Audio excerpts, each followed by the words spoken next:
set.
All right, I am Reverend Karen LeBlanc, and I am the minister to this church where we minister to each other.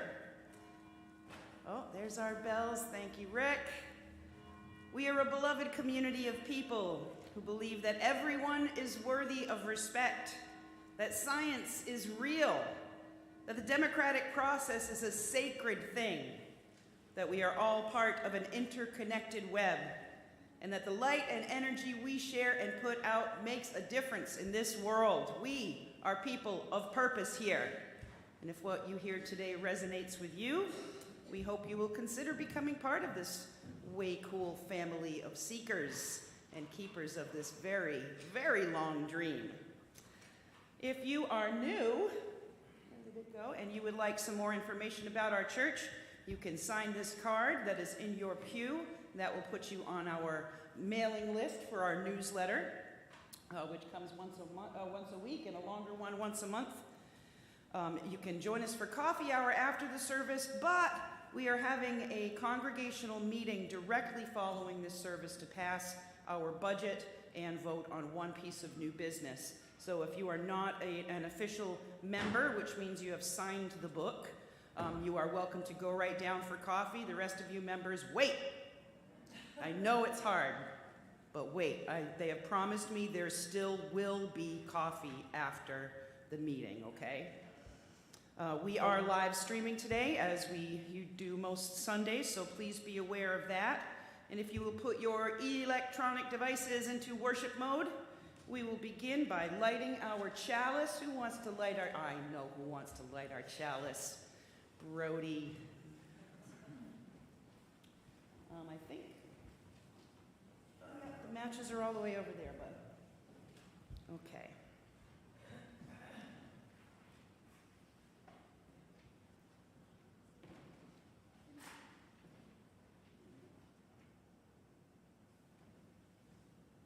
Thank you, Brode. Opening words this morning are from William Schultz. This is the mission of our faith, to teach the fragile art of hospitality, to revere both the critical mind and the generous heart, to prove that diversity need not mean divisiveness, and to witness all that we must hold in the world in our hands. And now, if you will rise as you are willing and able, and sing with me hymn number 346. Come sing a song with me.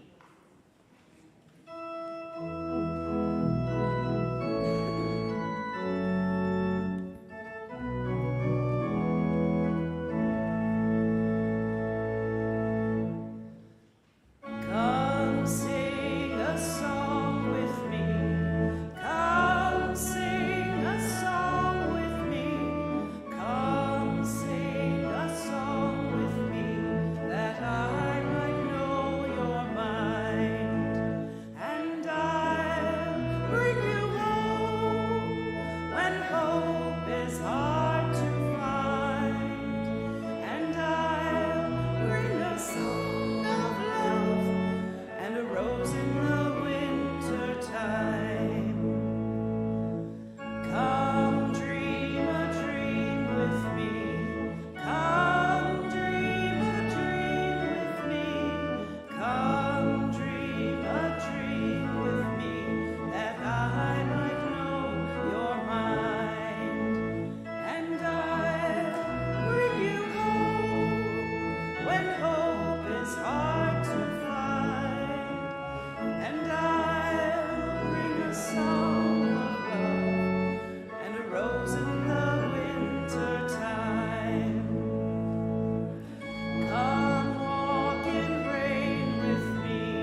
time to greet one another while you're standing. Say hello.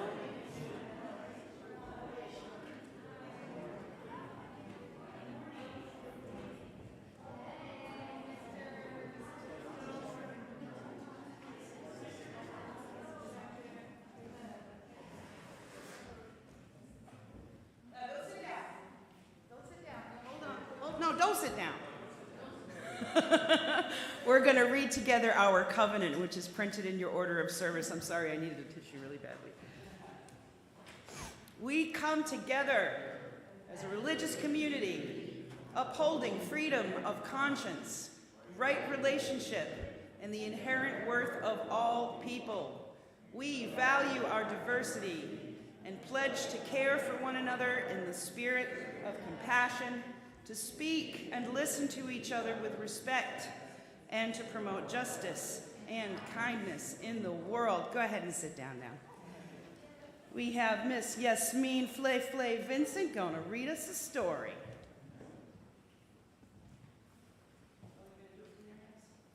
Yeah. To anyone at home, hi, if you're watching, and welcome. So we're just concluding, I believe, what it means to walk in the path of courage, and we're branching over to what it means to walk with love for February. And so this is a nice segue because this is about Aaron Slater, the illustrator, and it's done on what we know as graph paper. But it's really because the illustrator wanted to set it in dyslexia, which is a type of text designed for people with dyslexia. I'm an early childhood educator, and my job at one point for 5 years was to teach little ones how to read. And so the more I reflect now as an adult, and I don't know if it's just because I'm in that stage of, growth and development and psychology, you reflect on your life, what's your purpose, have you reached the top of the pyramid business?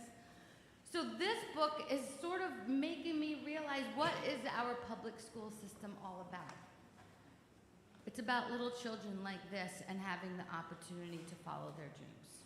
This is Aaron Slater, illustrator by Andrea Beatty, illustrated by David Roberts. But first, let me just let you know, Aaron Douglas Slater is named after Aaron Douglas, who is an African-American painter, muralist, graphic artist who lived in 1899 to 1979. He was key in the figure of the Harlem Renaissance, an important literary and artistic movement in the 20s and 30s. So that's what this book is based on. It's summer, then summer, and summer once more, and soon Aaron D's the youngest of four, and the jasmine climbs higher, and the roses have grown, and Aaron himself has a spot of his own for seedlings and saplings beside the slate walk, which he illustrated daily with a bucket of chalk. But what he loves most, what makes his heart sing, is to listen to books in the old garden swing. To write stories he thinks is the greatest of things.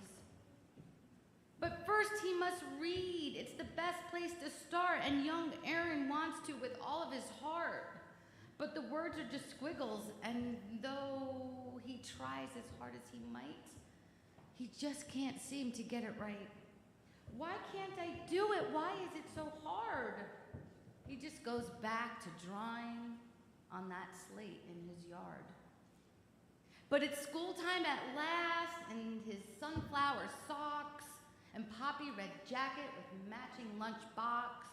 He marches to class with a teacher's bouquet, ready to read by the end of the day. But he doesn't that day, or that month, or that year. And though he makes progress, it's painfully clear he'll never quite get it like all of his friends. Since he never stands out, he decides to blend in. And so here he is at the start of grade 2 in his simple white t-shirt and his matching white shoes. He tries to keep up, to blend in, and to hide the tangle of feelings he carries inside.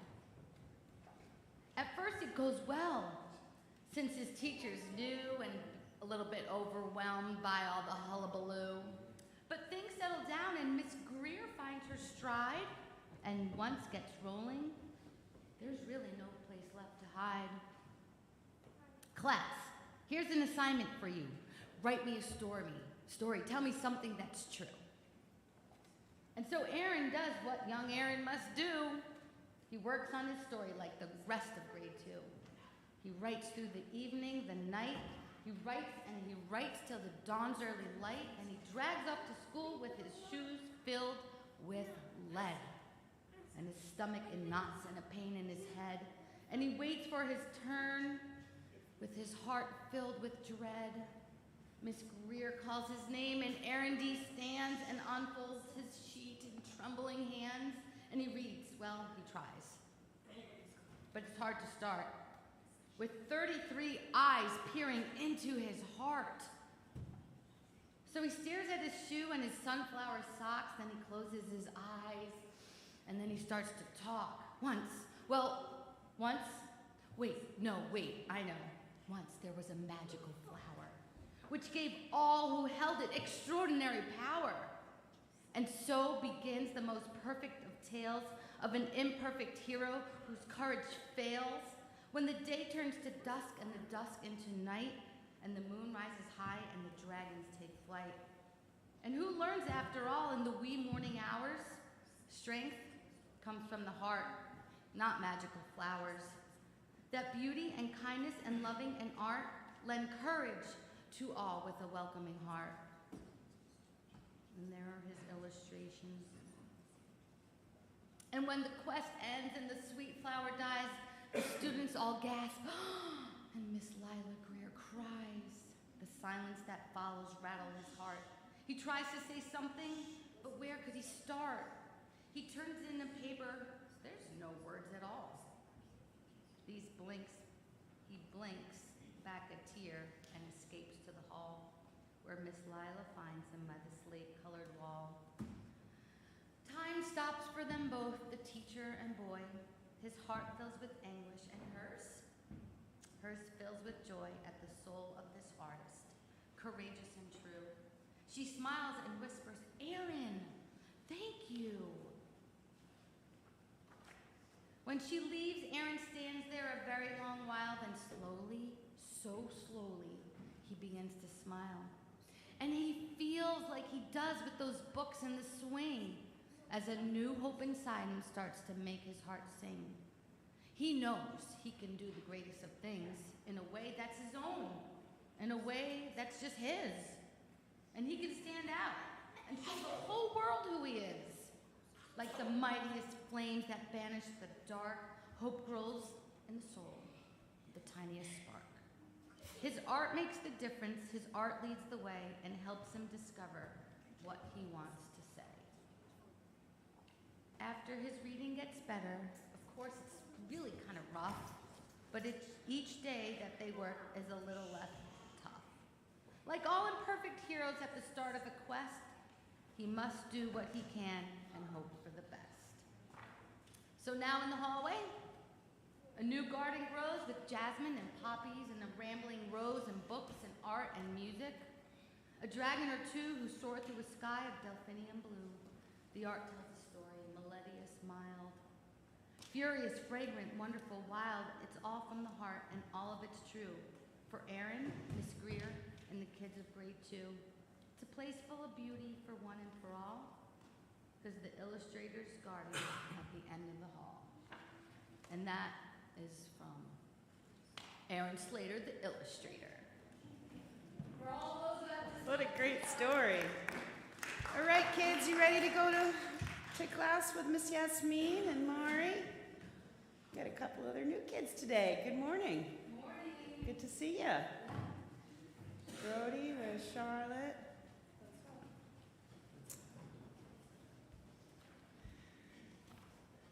The words we say as the children leave the sanctuary is the words, may the words I say be kind and true. May love be a guide in all I do. May kindness sing within my heart, and may peace be with us while we're apart. See you later, Nolan. No rush.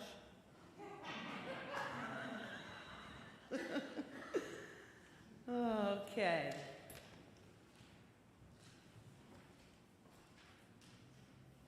Now is the time in our service where we share with each other our joys and our concerns. And we're going to start a little something new this week in this part of our service with a candle of healing. I put this blue candle, blue is the color of healing energy, and I've put that in the center of our candles today because there are so many people that have been ill. And maybe you might know someone, so maybe we could just make this a part where we concentrate for a moment on those who need some healing. If you would like to yell out someone's name that needs some healing, I am just going to read a small list that I have from different people. It doesn't have to be someone in our congregation, but we want to make sure that those people that are members here know that they are remembered each week by us and that we are always praying for them to be healthy and happy. So Lisa, of course, Lisa Durr, who's doing great, but she's also very ill. So we want to keep her in our hearts and our thoughts all the time. Alan Powers was in the hospital this week. I'm not sure how he is, but he is okay. Our members, Mary Raposa and Sean, our sexton, their Aunt Pat is probably going to pass today. She's been ill for quite some time, but it's been a long road for Aunt Pat, so we will pray for her. I'd like to put out a prayer for my brother Patrick, who is also in hospital this week with some edema. Does anyone else have a healing candle that, before I light it, anyone's name that you want to say right now for some healing? Patience Gardner. I'm sorry? Patience Gardner. Patience Gardner. Thank you. Okay, I'm going to light that candle right now.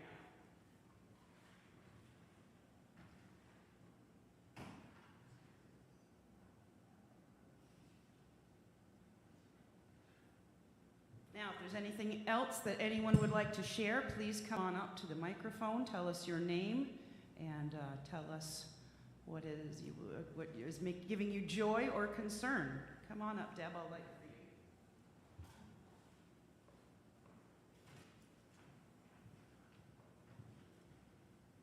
you. This is a joy for me. When we had that snowstorm the other week, I went out and I looked and there were snowdrops came up this high as though they were waiting for the snow to come up. Hello? Wow, that's pretty early for snowdrops, huh?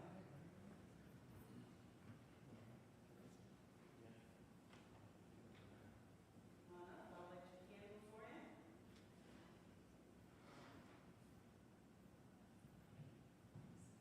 Hi, my name is Camilla, and I'm here with my wife, Margaret.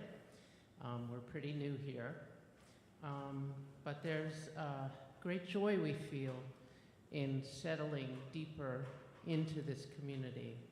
Just all kinds of things that have come together for us in making that possible, and feeling part of this congregation, but also a greater community of friends, and lots of things that make us joyful today. Also, just wanted to add a candle of concern for my brother-in-law, Tom, who is suffering from Parkinson's pretty severely. So it's both with joy and concern that I'm here. So thank you. Always happy to see you, Camilla. Emma.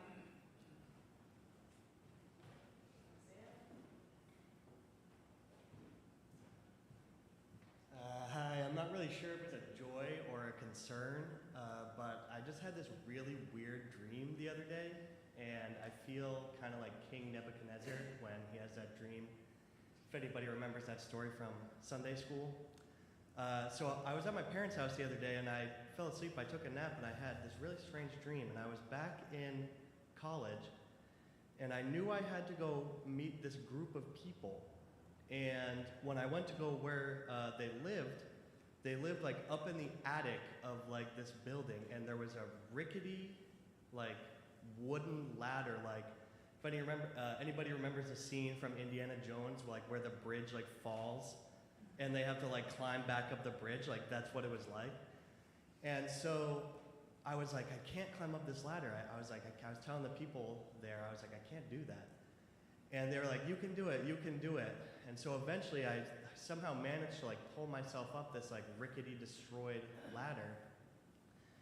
And it was a room full of like really like just like really beautiful like men and women. And somehow I could just feel the connection between everyone. And it all kind of looked like almost like RuPaul's Drag Race, if anyone's seen that show, except like a little bit less bombastic than that. And I was just, if anyone could help me interpret whatever that means during coffee hour, if anybody could be Daniel, that'd be awesome. I appreciate that.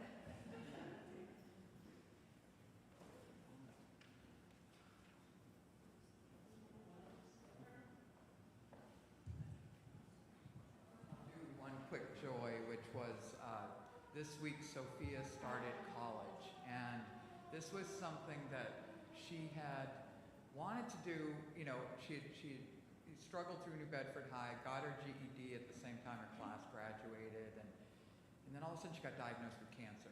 And so her whole dream path got totally shifted. And now that her health has been returning, seeing her this week, every class that she was taking, she was just so joyful after. And it was just so nice to see that she's back on her path that she wants to be on, and not one that doctors or appointments or mom is telling her she has to be on. So, yay!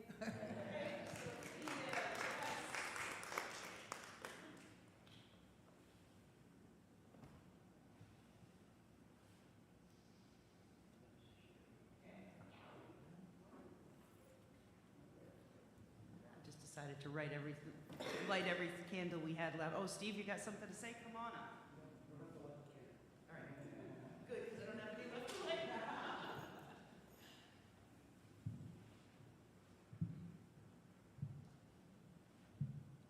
So I just want to share a moment with you. This morning, I wake up about 3:30, 4 o'clock every day, and I go out and get the paper. And I'm standing behind my truck, and the sun is coming up through the trees, and the beauty of those black limbs etched across the slowly changing sky fills my heart with the joy of life. Thank you. This is the day that the Lord has made. Let us rejoice and be glad, Steve. That's lovely. I am going to light a couple more candles. One for my stepson, Talon, who turned 18 on Friday, an adult.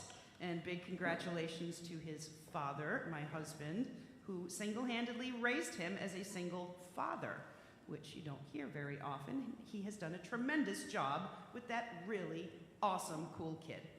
I'm sorry, man. Oh, yes, and the other thing was that I was asked by Cherry Hill Seminary, the seminary that I went to run a workshop this summer in July in Atlanta at the Mystic South Conference on sacred music and magical chanting, and I am over the moon. I said yes. And I lit 2 final candles, as is our custom here, one for all the joys and the sorrows we keep in our hearts today, and one for all those people out there who don't have a great and supportive place like this to share their joys and their sorrows.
have a responsive reading this morning.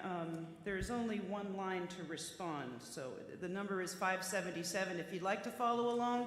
But the response is, it is possible to live in peace, and it's printed in your order of service. So I will begin, and you can answer. And this is from Mohandas Gandhi, and Gandhi was a very big influence on Dr. Martin Luther King Jr. For his peaceful approach to protest.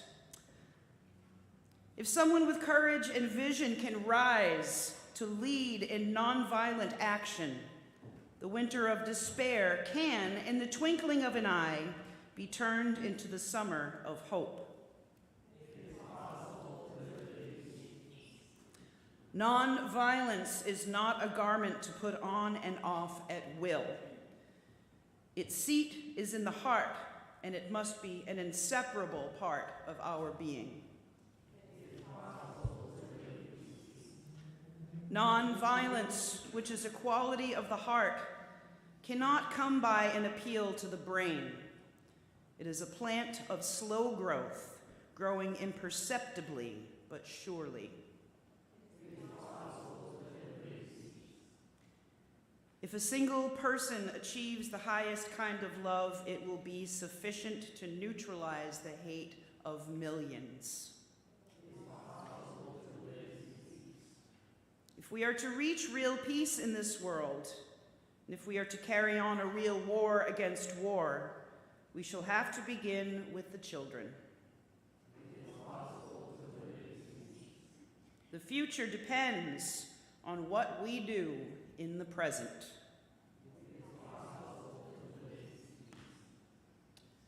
Now, let us enter together into a time of prayer and meditation. I'm going to read this from one of my very favorites, John O'Donohue, for courage. I think that's what a lot of us could use. When the light around you lessens and your thoughts darken until your body feels fear turn cold as a stone inside, when you find yourself bereft of any belief in yourself and all you unknowingly leaned on has fallen,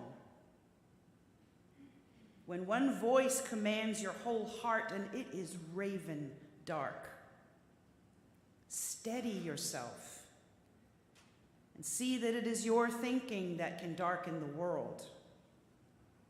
Search and you will find a diamond thought of light. Know that you are not alone and that this darkness has purpose. Gradually, it will school your eyes to find the one gift your life requires, hidden within this night corner. Invoke the learning of every suffering you have suffered. Close your eyes. Gather all the kindling about your heart to create one spark. That is all you need to nourish the flame that will cleanse the dark of its weight of festered fear. A new confidence will come alive to urge you toward higher ground, where your imagination will learn to engage difficulty as its most rewarding threshold. Amen.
Thank you, Randy. That was delightful. This next reading today is from the King Center website. Talking a lot about beloved community today. For Dr. King, the beloved community was not a lofty utopian goal to be confused with the rapturous image of the peaceable kingdom in which lions and lambs coexist in idyllic harmony. Rather, the beloved community was for him a realistic, achievable goal that could be attained by a critical mass of people committed to and trained in the philosophy and methods of nonviolence. Dr. King's beloved community is a global vision in which all people can share in the wealth of the earth. In the beloved community, poverty, hunger, and homelessness will not be tolerated because international standards of human decency will not allow it. Racism and all forms of discrimination, bigotry, and prejudice will be replaced by an all-inclusive spirit of sisterhood and brotherhood. In the beloved community, international disputes will be resolved by peaceful conflict resolution and reconciliation of adversaries instead of military power. Love and trust will triumph over fear and hatred. Peace with justice will prevail over war and military conflict. Now, if you will join with me once again in singing our hymn number 34, Rise as You Are Willing and Able. Number 34, Though I May Speak with Bravest Fire. Thank you, Tony Ann.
seated. Now is the time in our service where we ask you all for your very kind donations toward the many, many good works of this church, and we thank you very much.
Unitarian Universalism is a religion without a particular dogma or a stringent creed.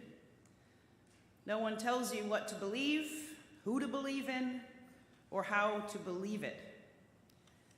Because of that freedom, some who look at our faith think that that translates into Unitarians don't believe in anything.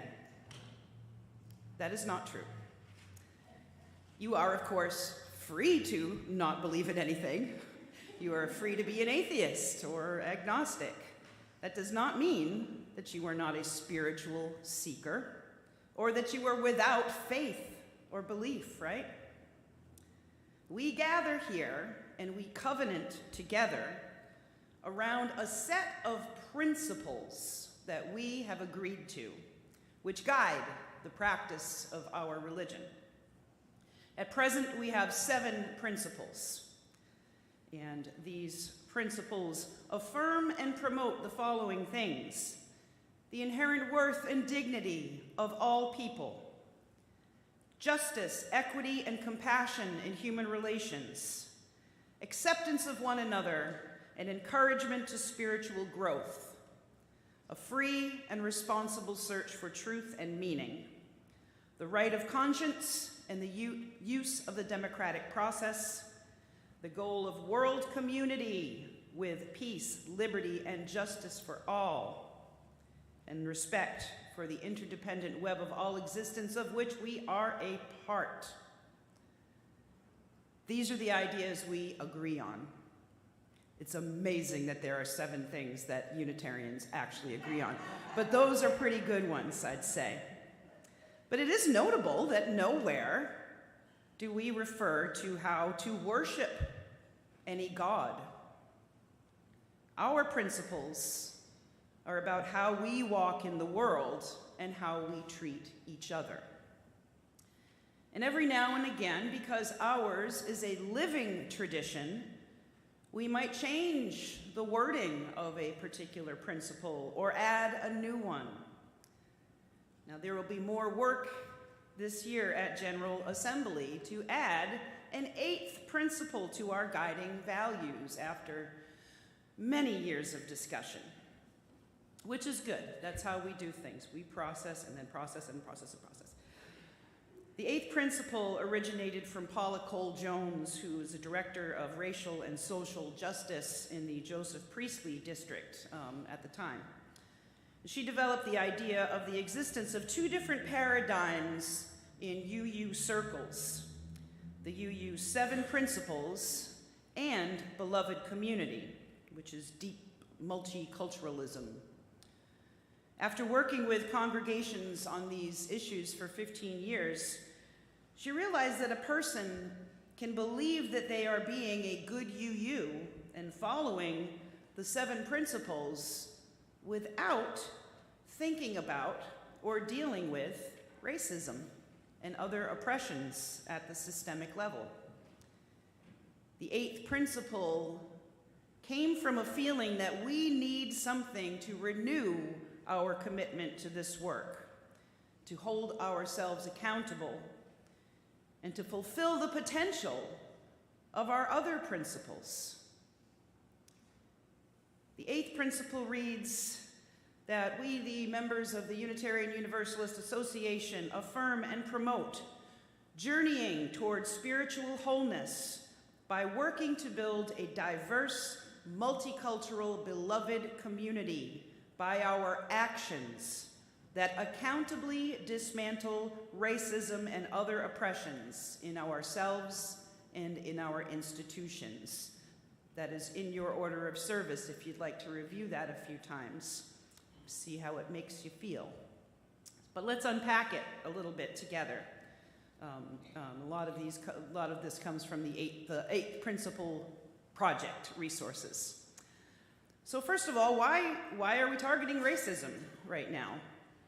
Well, it should be more than apparent in this country why we need to be explicit in our battle against racism.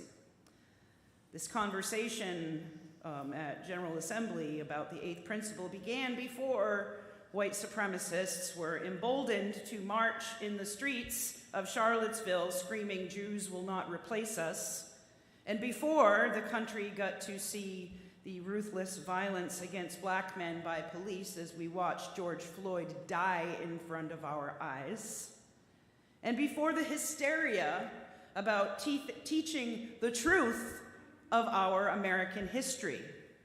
So I would say that this is long overdue. The UUA has done pretty well with women. There's lots of women becoming ministers and leaders, and in fact, the 7 principles themselves came out of the women's movement within Unitarianism. The LGBTQIA+ community is well represented as members, ministers, RE staff, and other leadership in congregations and in the UUA. And the Welcoming Congregation program has been extremely effective. Maybe we can use something like that for anti-racism. Some congregations have done a really good job of making sure they are accessible for people with disabilities, although many UU spaces are still not fully accessible, of course.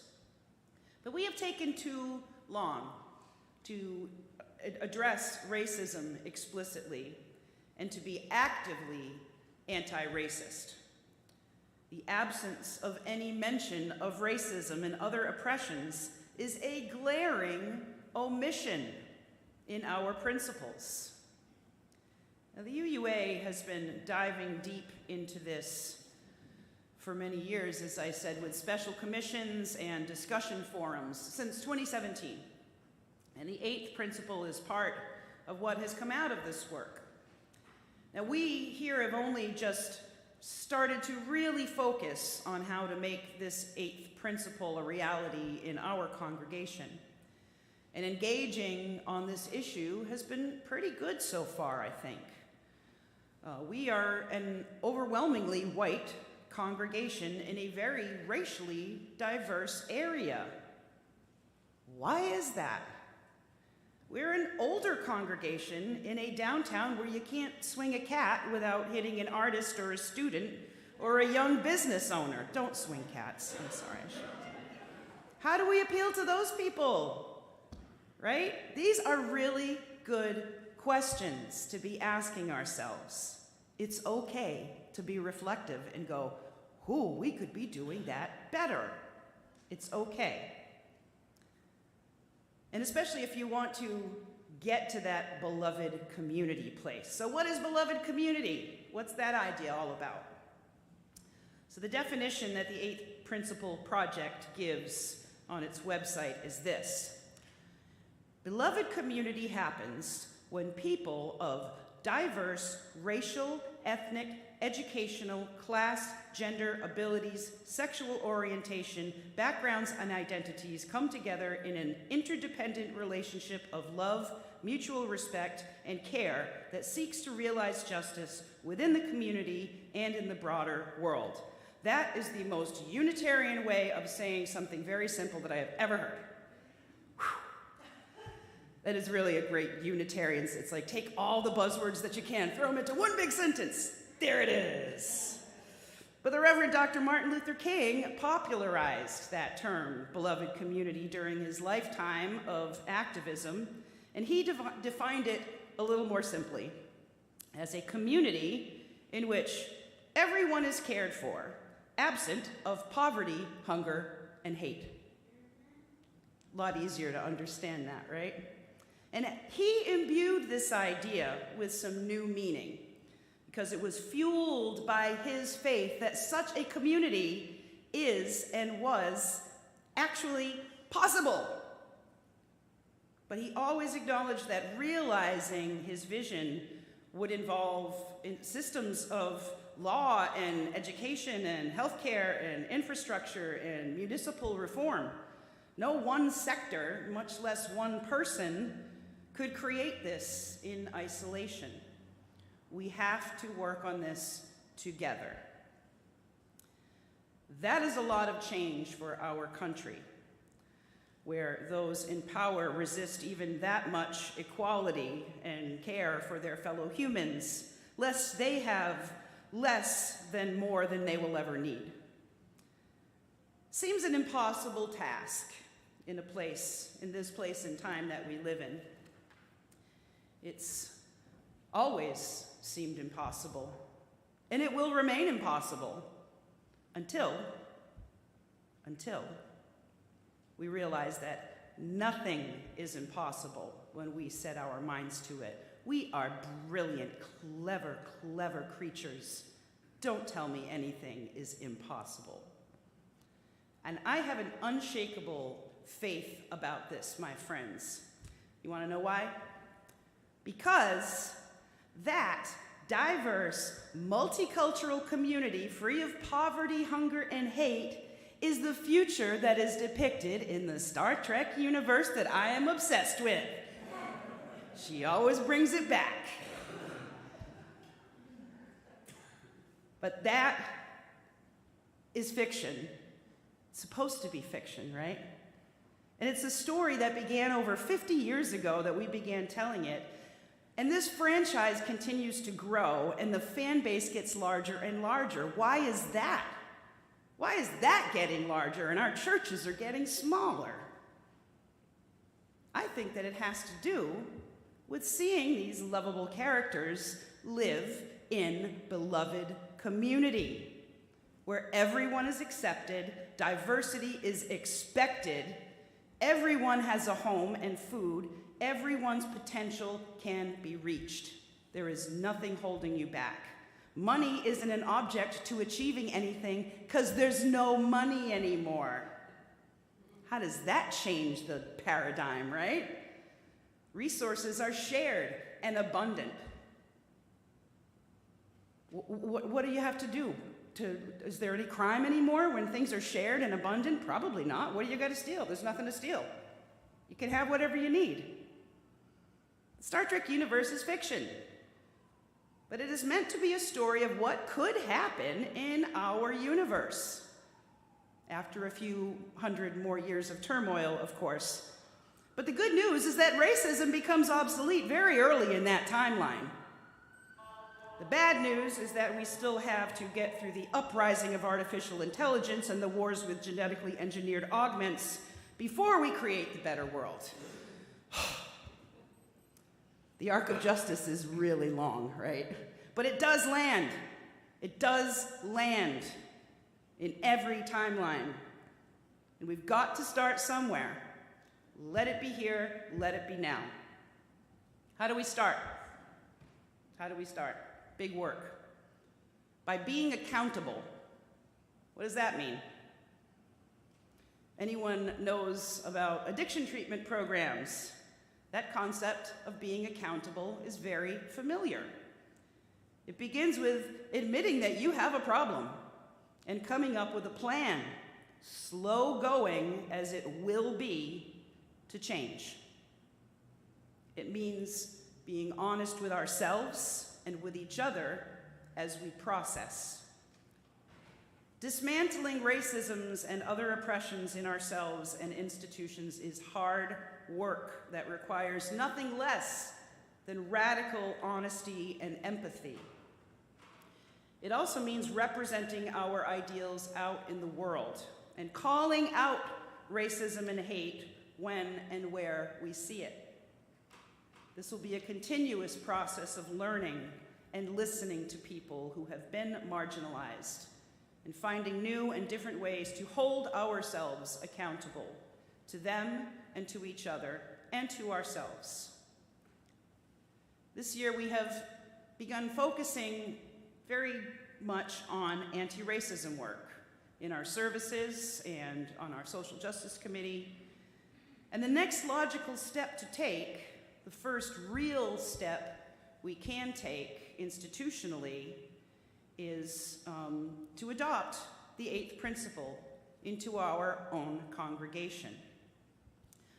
As of June 22, which was the most updated count I could find, over 215 congregations had chosen to adopt the 8th principle as a statement of support and affirmation, while the UUA still is planning to vote on adopting the 8th principle denomination-wide. I mentioned adopting the 8th principle as at our last congregational meeting in May, but there was too little information and discussion to vote on it. So I'm hoping that the discussions that we have had this year so far might get you a better perspective on what it means, and that we will consider adopting the 8th principle in our congregation and continue to grow our anti-racism and social justice work here and in our community. I will propose this today at the meeting following this service, and I'm sure we will have plenty of discussion first to address any questions or concerns. So what happens? What happens if we adopt the 8th principle? What do we do then? Well, we delve deeper into learning about anti-racism, anti-oppression, and multiculturalism. We might read Widening the Circle of Concern. It's right down there. The report of the UUA Commission on Institutional Change. Maybe we read that together. We reflect on how we can use the 8th principle as a lens in various elements of our congregational life, like hospitality and stewardship, governance, religious education, programming on Sundays and at other times, and community outreach. And I think it's a marvelous opportunity to take the time to review our bylaws, which are in dire need of updating on many levels. What might also happen is that we could really start something great and powerful and attractive here by setting the example of a living faith with active focus. It's up to us, people. What do you think? We're gonna get going? We're gonna get on this? Yep. Kim, what? Yes! Yes! Thank you! So may it be, my friends, so may it be. And now, our closing words this morning. Stephen Crump is who wrote these words.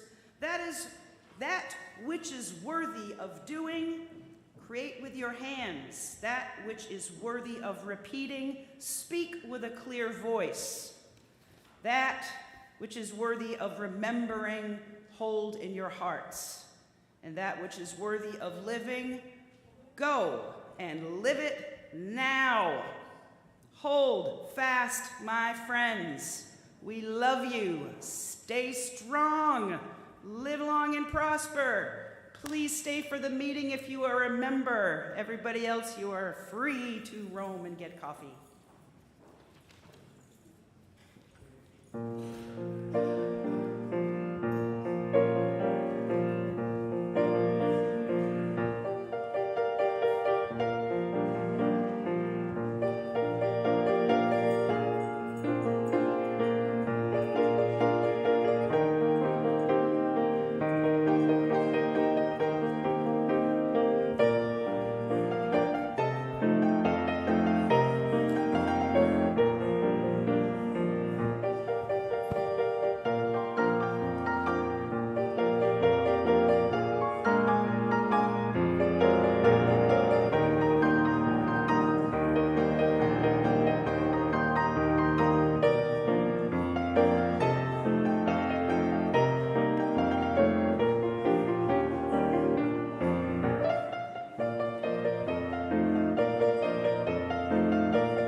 So if you are a member of the church